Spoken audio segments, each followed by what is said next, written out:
Welcome to the topic that is carbohydrate. এটা biomolecules চ্যাপ্টারের প্রথম পার্ট ক্লাস 12 এ একটা ইম্পর্টেন্ট একটা চ্যাপ্টার biomolecules সেখানে আমরা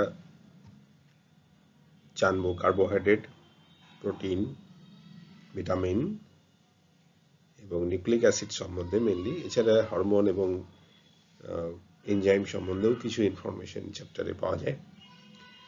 তো কার্বোহাইড্রেট এর ফার্স্টে আমরা ডেফিনেশন দেখব। কার্বোহাইড্রেট তাদেরকে বলা হয় মেনলি কার্বোহাইড্রেটের জেনারেল ফর্মুলা CxH2O এই কমন ফর্মুলাটা সমস্ত কার্বোহাইড্রেটের মধ্যে থাকে। তো কার্বোহাইড্রেট কি করে প্রিপেয়ার হয়, কি করে সিনথেসিস হয় নেচারে যে কোনো গ্রিন যে প্ল্যান্ট আছে, green plant using their chlorophyll ব্যবহার করে তারা কার্বন ডাইঅক্সাইড এবং জল থেকে কার্বোহাইড্রেট তৈরি করে, গ্লুকোজ তৈরি করে। তো কার্বোহাইড্রেটের এই যে কমন ফর্মুলা আছে, এই কমন ফর্মুলার মধ্যে HCHO অর্থাৎ ফর্মালডিহাইডও পড়ে। এই ফর্মালডিহাইড কে আমরা বলতে পারছি না যে কার্বোহাইড্রেট, কারণ হচ্ছে কার্বোহাইড্রেটের যে অন্য প্রপার্টিগুলো আছে সেটা ফর্মালডিহাইডের ক্ষেত্রে প্রযোজ্য নয়। তাহলে ফর্মালডিহাইডের কমন ফর্মুলা যদি আমরা রিপ্রেজেন্ট করি তাহলে CxH2O এভাবে লেখা যেতে পারে, কিন্তু কার্বোহাইড্রেট ফর্মালডিহাইড নয়। তো ওই জন্য এখন একটা মডার্ন ডেফিনেশন ব্যবহার করা হয় কার্বোহাইড্রেটের ক্ষেত্রে, যেটা হচ্ছে polyhydroxy compound that has an aldehyde or ketone functional group. তাহলে কার্বোহাইড্রেট এমন একটা কম্পাউন্ড যেটা মধ্যে অনেকগুলো ওয়েজ গ্রুপ থাকবে। পলিহাইড্রক্সি মিনস ওয়েজ গ্রুপ আছে, ওয়েজ গ্রুপের অনেকগুলো ওয়েজ গ্রুপ থাকতে পারে। পলি মিনস মেনি, অনেকগুলো ওয়েজ গ্রুপ থাকবে এবং তার সঙ্গে অ্যালডিহাইড গ্রুপ থাকতে পারে CHO এবং কিটোন গ্রুপ থাকতে পারে।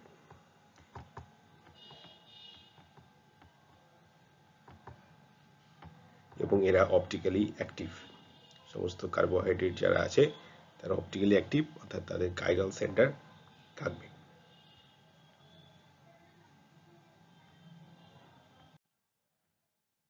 এই যে একটা কার্বোহাইড্রেটের আমরা জেনারেল স্ট্রাকচার দেখেছি, এখানে দুখানা ওয়েজ গ্রুপ আছে আর তার সঙ্গে অ্যালডিহাইড গ্রুপ আছে। যাদের অ্যালডিহাইড গ্রুপ থাকে তাদেরকে বলা হয় অ্যালডোজ, আর যাদের কিটো গ্রুপ থাকে যে সমস্ত কার্বোহাইড্রেটের তারা কিটোজ বলবো আমরা তাদেরকে। খুব কমন দুটো অ্যালডোজ এবং ফ্রুক্টোজের এক্সাম্পল আছে এখানে, একটা গ্লুকোজ, একটা ফ্রুক্টোজ। গ্লুকোজ একটি অ্যালডো হেক্সোজ কেন? কারণ গ্লুকোজে 6টা কার্বন আছে, there are 6 carbon atoms, 1 2 3 4 5 and 6, whereas in fructose also there are 6 carbon atom. Glucose and fructose তারা আইসোমার, এরা আইসোমার একে অপরের, অবশ্যই structure function group isomer, structural isomer, তাদের স্ট্রাকচারটা ডিফারেন্ট আছে। তো গ্লুকোজ এবং ফ্রুক্টোজ এদের মলিকুলার ফর্মুলা একই, দুটোরই মলিকুলার ফর্মুলা C6H12O6। নেক্সট আমরা কার্বোহাইড্রেটের ক্লাসিফিকেশন দেখছি। কার্বোহাইড্রেট বেসিক্যালি দু রকমের হয়, একটা সিম্পল কার্বোহাইড্রেট এবং কমপ্লেক্স কার্বোহাইড্রেট। সিম্পল এর মধ্যে মোনোস্যাকারাইড এবং ডাইস্যাকারাইড রয়েছে, কমপ্লেক্সের মধ্যে পলিস্যাকারাইড, এরা polymer. Monosaccharide glucose, fructose, galactose. Monosaccharide যে সমস্ত কার্বোহাইড্রেট, এদেরকে হাইড্রোলিসিস করে অন্য কোনো কার্বোহাইড্রেট পাওয়া যায় না। আর ডাইস্যাকারাইডে দুটো করে কার্বোহাইড্রেট পাই আমরা পলিস্যাকারাইডে অনেকগুলো কার্বোহাইড্রেট মনোস্যাকারাইড ইউনিট থাকে। মনোস্যাকারাইডের কমন এক্সাম্পল যদি দেখি আমরা গ্লুকোজ, ফ্রুক্টোজ, গ্যালাক্টোজ, এগুলো হচ্ছে মনোস্যাকারাইডস। ডাইস্যাকারাইড কমন বেসিক্যালি যেটা ক্লাস 12-এ আছে ম্যালটোজ, ল্যাকটোজ অ্যান্ড সুক্রোজ। সুক্রোজ যেটা কমন, যেটা আমরা সুগার হিসেবে চিনি, যাকে কেন সুগার বলা হয়, এটা হচ্ছে সুক্রোজ। আর পলিস্যাকারাইড স্টার্চ, সেলুলোজ হচ্ছে ফাইবার অ্যান্ড গ্লাইকোজেন। এদের ডেফিনেশন রয়েছে। মনোস্যাকারাইডের ডেফিনেশন যদি আমরা দেখি, monosaccharides a carbohydrate that cannot be hydrolyzed to simpler compounds is called monosaccharide। তাদেরকে এখান থেকে অন্য কোনো মনোস্যাকারাইড আমরা পাবো না। মনোস্যাকারাইডের মধ্যে যদি যাদের 6টা কার্বন আছে তাদেরকে অ্যালডোহেক্সোজ বলা হয়। যদি 5টা কার্বন থাকে, 5 carbons are there, then they will call as aldopentose. Okay, so hexose means 6 carbon atom, nothing else. Then oligosaccharides mainly যাদের 2 থেকে 10টার মধ্যে, যাদেরকে আমরা মনোস্যাকারাইড পাবো হাইড্রোলাইসিস করে। Carbohydrates that yield 2 or 10 monosaccharide units on hydrolysis are called oligosaccharides. Hydrolysis means reaction in acid medium a water দিয়ে breakdown হলে তারা অন্য বিভিন্ন স্যাকারাইড ফর্ম করে। যদি দুটো স্যাকারাইড পাওয়া যায় হাইড্রোলাইসিস করে, then they are disaccharide. If 3 saccharides are formed, then trisaccharide, and 4, if we get 4 monosaccharide, then it is called tetrasaccharides.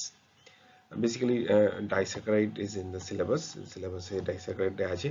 disaccharide এর মধ্যে আমরা এক্সাম্পল জানলাম sucrose, ম্যালটোজ and lactose. Sucrose, for example, sucrose and hydrolysis give 1 molecule of each glucose and fructose, whereas maltose gives 2 molecules of glucose only. Okay.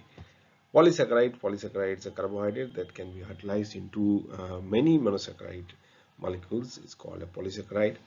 For example, starch, cellulose, etc. There are other classification also, like reducing sugars and non-reducing sugars. Reducing sugars যারা aldehyde বা কিটোনিক group আছে, তাদের মধ্যে free aldehyde ketone group আছে, তারা Fehling solution এবং tolerance সলিউশনকে reduce করতে পারে। So they can reduce Fehling and tolerance. ফলে যে কোনো মনোস্যাকারাইড একটা reducing sugar. monosaccharides are reducing sugars. Okay, all monosaccharides like glucose, fructose, all are, so all monosaccharides are reducing sugar. এবং ডাইস্যাকারাইডের মধ্যে ম্যালটোজ এবং lactose reducing, sucrose is not reducing. Okay, sucrose is non-reducing sugar, as well as polysaccharides are also non-reducing. They cannot they do not reduce Fehling and tolerance region. They do not have free aldehyde or ketonic group. তাদের aldehyde বা ketone group free থাকে না। এটা খুব example আছে। What is give an example of a non-reducing sugar, that is sucrose. Next we move to the structure of glucose and some important information of glucose যেটা আমাদেরকে করতে হবে। গ্লুকোজের important information. Glucose is an aldohexose. এটা তার molecular formula. Glucose tastes sweet, optically active. এটা তো অবশ্যই যে কোনো কার্বোহাইড্রেট অপটিক্যালি অ্যাক্টিভ হবে, reducing sugar, and glucose also exists in cyclic form. আর এটা mutar rotation দেখায়। What is mutar rotation? That is, the definition is there: spontaneous change of specific rotation in optically active compound. Specific rotation means when plane polarized light is passed through optically active compound, it rotates the plane polarized light in a particular direction. That is called the specific rotation.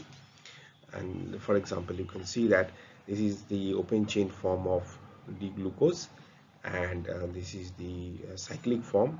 One form is alpha and another form is beta D glucose. So when we dissolve glucose, যখনই আমরা গ্লুকোজকে ওয়াটারে dissolved করব, তার specific রোটেশনটা change হতে থাকবে, change হতে হতে এক সময় গিয়ে মোটামুটি একটা জায়গায় গিয়ে ফিক্সড হয়ে যাবে। তো আলফা ডি গ্লুকোজের specific rotation 112, whereas glucose beta D গ্লুকোজের হচ্ছে 18.7। যেমন বিটা ডি গ্লুকোজ এবং বা আলফা ডি গ্লুকোজ যে কোনো একটাকে নিলে দেখা যাবে সেটা আস্তে আস্তে তার রোটেশনটা চেঞ্জ হয়ে গেল, যেটাকে বলছে mutarotation. Very important topic, what is mutarotation. Next is anomer. Anomer, alpha D glucose and beta D glucose এদেরকে বলা হয় অ্যানোমার। যে সমস্ত স্টিরিওআইসোমার, এরা অবশ্যই স্টিরিওআইসোমার, আলফা ডি গ্লুকোজ ও বিটা ডি গ্লুকোজ, যে সমস্ত স্টিরিওআইসোমারে 1 নম্বর কার্বনের ডিফারেন্স আছে তাদেরকে বলা হচ্ছে অ্যানোমার্স। Another important is epimer. Epimer যাদের যে সমস্ত স্টিরিওআইসোমারের যে কোনো একটা কার্বনে কনফিগারেশনের ডিফারেন্স থাকে তাদেরকে বলা হয় এপিমার। এখানে আমরা এক্সাম্পল দেখতে পাচ্ছি গ্লুকোজের। গ্লুকোজের যদি দেখা যায় যে ফার্স্ট ওয়েজটা রয়েছে রাইট সাইডে, then the next one is in left side, then another R on the right side.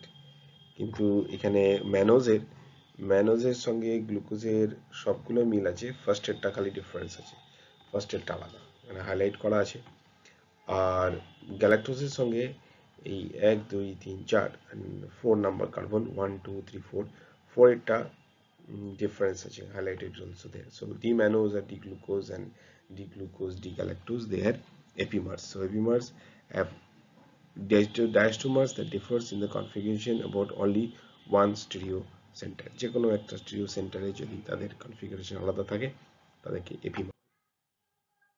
গ্লুকোজের কিছু কমন রিঅ্যাকশন আছে, এগুলো করতে হবে। গ্লুকোজ থেকে গ্লুকোজ পেন্টাসিটেট, অ্যাসাইল ক্লোরাইডের সঙ্গে রিঅ্যাকশন, সোডিয়াম অ্যামালগামের সঙ্গে reaction, it forms sorbitol, this is UD reduction. Copper oxide বা ব্রোমিন ওয়াটার, কপার অক্সাইড আর ব্রোমিন ওয়াটার, এখানে ব্রোমিন ওয়াটার দিলেও সেমই পাবো আমরা, গ্লুকোনিক অ্যাসিড। সেক্ষেত্রে কি হচ্ছে, জাস্ট যে সিরাবল এইচ গ্রুপটা আছে, এই সিরাবল এইচ গ্রুপটা সিরাবল এইচ হয়ে যাচ্ছে।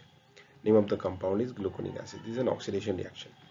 নাইট্রিক অ্যাসিড হচ্ছে strong oxidizing agent. Nitric acid দিলে উপরের সিএইচও গ্রুপ এবং নিচের যে প্রাইমারি অ্যালকোহল গ্রুপ আছে CH2H দুটোই কার্বক্সিলিক অ্যাসিডে কনভার্ট হয়ে যাবে, ভেতরেগুলো একই থাকবে। এটা হলো স্যাকারিক অ্যাসিড বা গ্লুকারিক অ্যাসিড। আর ওসাজন ফরমেশন C6H5NH2, এগুলো amine derivative. Amine derivative phenyl hydrogen, name of the compound is phenyl hydrogen. Phenyl হাইড্রোজেনের সঙ্গে রিঅ্যাকশন করলে ওসাজন ফর্ম করে। তো these are the important reaction of glucose.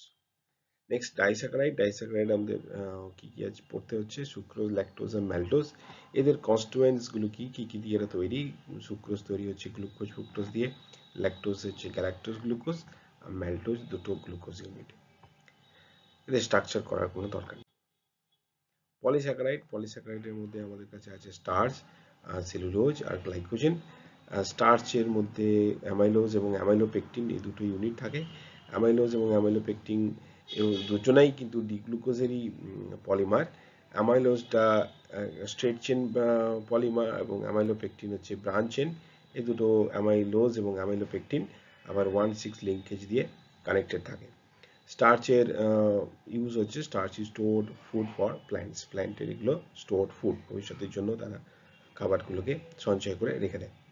Cellulose. Cellulose হচ্ছে বিটা ডি গ্লুকোজের polymer, এটা কিন্তু স্ট্রেট চেন পলিমার, আর এর মধ্যে লিঙ্কেজ থাকে 1,4 বিটা লিঙ্কেজ, যেখানে আলফা লিঙ্কেজ, যেখানে কিন্তু বিটা লিঙ্কেজ। এই হচ্ছে তফাৎ। এই প্রশ্নগুলো আসে যে কি লিঙ্কেজ থাকে, কি লিঙ্কেজ থাকে। এখানে থাকছে 1,4 আলফা, এখানে থাকছে 1,4 বিটা। এটা স্ট্রাকচারাল কম্পোনেন্টস অফ প্ল্যান্টস তৈরি হয় সেলুলোজ দিয়ে, প্ল্যান্টের স্ট্রাকচার তৈরি হয়, আমরা যে পেপারে লিখি সেগুলো cellulose. Next is glycogen. Glycogen is a polymer of alpha D glucose. এটাও আলফা ডি গ্লুকোজের একটা পলিমার, এটা অ্যানিমেলের স্টোর ফুড। ওকে, সো এটা প্ল্যান্ট, যেমন স্টার্চ হচ্ছে প্ল্যান্টের স্টোর ফুড, তেমনি গ্লাইকোজেন হচ্ছে অ্যানিমেলের স্টোর ফুড। এগুলো স্ট্রাকচার দেওয়া আছে, এটা অ্যামাইলোজের স্ট্রাকচার এখানে 1,4 লিঙ্কেজ থাকে একটা গ্লুকোজ ইউনিট সঙ্গে আরেকটা আলফা ডি গ্লুকোজের লিঙ্কেজ হচ্ছে 1,4 লিঙ্কেজ। আর নেক্সট আমরা অ্যামাইলোপেকটিনের স্ট্রাকচার দেখব। এটা হচ্ছে অ্যামাইলোপেকটিন।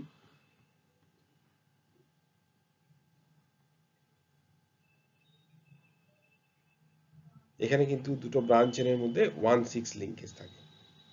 এটা একটা স্ট্রেট চেন, এটা একটা স্ট্রেট চেন, এই দুটোর মধ্যে আমার লিঙ্কেজ আছে 1,6 লিঙ্কেজ। তাহলে স্টার্চ হচ্ছে দুটো পার্ট কম্বিনেশন, একটা অ্যামাইলোজ একটা অ্যামিলোপেকটিন, যেখানে অ্যামিলোপেকটিনটা হচ্ছে ব্রাঞ্চড। এই প্রশ্নগুলো আসে এবং কি লিঙ্কেজ থাকে ব্রাঞ্চে 1,6।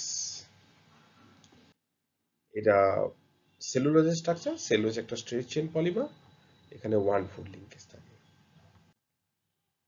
এটুকু আমরা কার্বোহাইড্রেট সম্বন্ধে জানলেই আমাদের যথেষ্ট। এখান থেকে কিন্তু বেশ কিছু প্রশ্ন আছে, ছোট ছোট প্রশ্ন, যেগুলো আশা করি এই পাওয়ার পয়েন্টে যেটুকু ইনফরমেশন রয়েছে সেটুকু করলে বায়োমলিকুলসের অ্যাটলিস্ট কার্বোহাইড্রেট পার্ট থেকে যে প্রশ্নগুলো আসে সেগুলো অবশ্যই করতে পারবে। Thank you.